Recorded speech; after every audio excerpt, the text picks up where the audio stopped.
Do you ever feel like one of those days where you actually feel okay? Not amazing, but the pain is down to three, the brain fog is not too bad, it's lifted a little, and you think, okay, today is the day. I'm going to get things done. So you do. You clean the whole house. You answer a week's worth of emails. You edit for 3 hours straight. You feel productive. You feel capable. You feel like finally you may be getting back to your old self. And then you crash. The next day, or sometimes the next 3 days, you're completely wiped out. You're back in bed, the pain is worse, the fatigue is so heavy you can actually feel its weight. That initial burst of productivity didn't resolve or solve anything. It just created a bigger hole you now have to climb yourself out of. This is the boom and bust cycle. And if you live with a chronic illness or a disability, you know this pattern intimately. The advice we always hear is you need to pace yourself. But that advice feels terrible. It feels like we're just told to do less, to accept limits, to give up on the things we want to do. So we ignore it. We push through on the good days, and then the cycle continues. This advice is often wrong, not because pacing is a bad idea, but because the way we talk about it is completely broken. We've been told to manage our time, to schedule rest, to listen to our bodies, but that feels like just a defensive game, a game of avoidance. When your only goal is to avoid crashing, you never actually get to build anything. You never get to collect proof that you can be reliable, even to yourself. What if there's a way to shift from just surviving your energy level to actually working with them? To build a system where you could string together small, confident wins no matter what kind of day you're having. That's what we're talking about today. We're moving from time based pacing to what I call energy based action floors. Here's the thing about traditional pacing advice, it almost always comes from an able body perspective. It's advice built for someone whose battery recharges fully overnight. For them, pacing means don't work 80 hours a week, take weekends off, and oh, remember to take some vacation for yourself.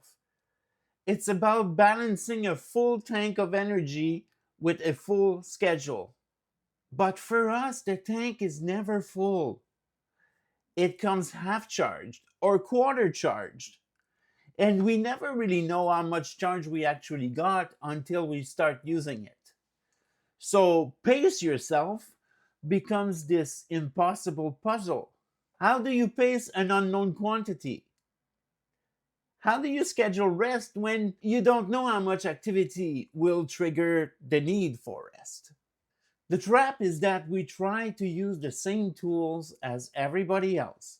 We try to plan our weeks on Sunday, blocking out time for work, for chores, for creative projects.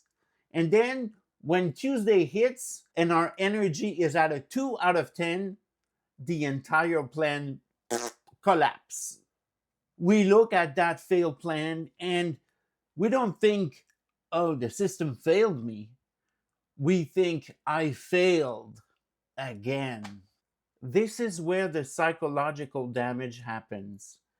It's not just the physical crash, it's the reinforced story that we are somewhat unreliable, that we can't stick to things, that our goals will always be derailed by our body. You start to distrust your own ambitions.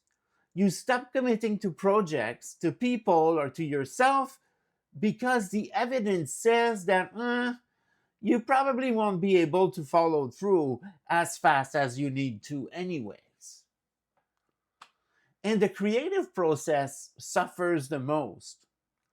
Writing, editing, filming, for example, these aren't linear tasks that you can just do for 30 minutes and stop. They require flow, they require momentum.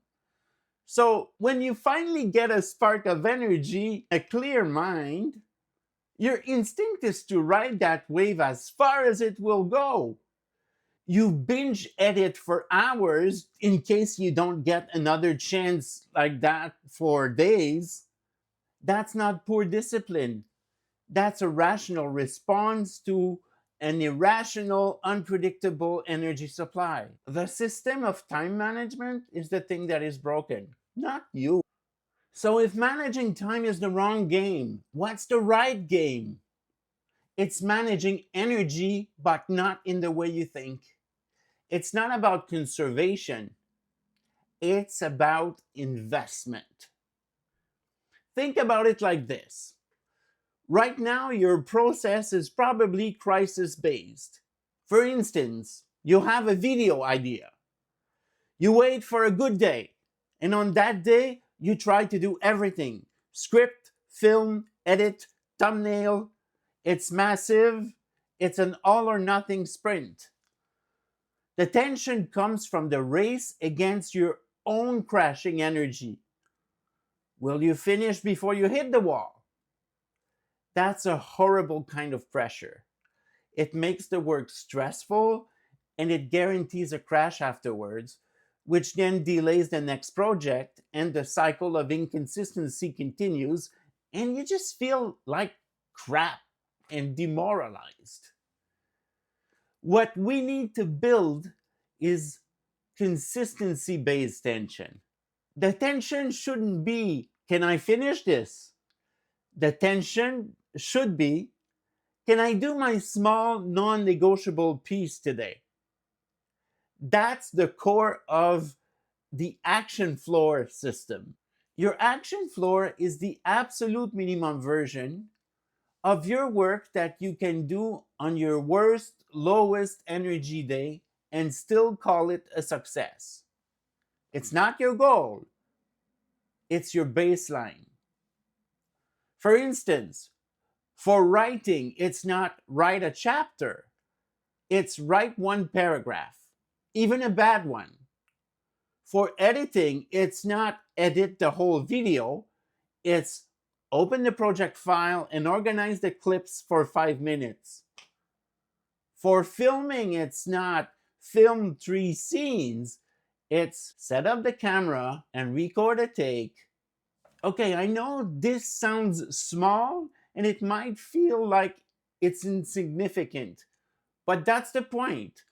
On a high energy day, doing your action floor is trivial. You'll do it naturally and then you'll keep going. But on a zero energy day, that tiny action is everything. It's the thread of continuity. It keeps the project alive in your mind. It maintains the neural pathways. And most importantly, it starts building a proof, the proof that you are able to accomplish things. When you're lying in bed afterwards, you don't think, oh, I failed to edit my video. You think, I organized my clips, I started the editing, I moved my project forward. You replaced a story of failure with a tiny concrete win. And that win builds self efficacy. That's just a psychology term for the belief that you can influence the events in your life. It's not confidence, it's evidence.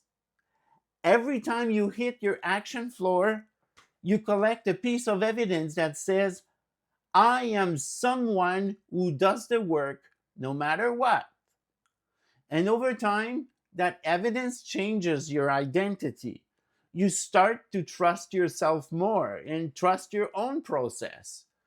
The tension shifts from panic about crashing again to a commitment to tinier, more manageable tasks. The pacing is not the speed of the work, It's in the relentless, adaptable consistency of the action itself. So, how do you actually live this? Well, you build a rhythm, not a schedule.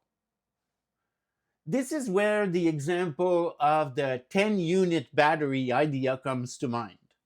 Don't think of your energy as a vague feeling.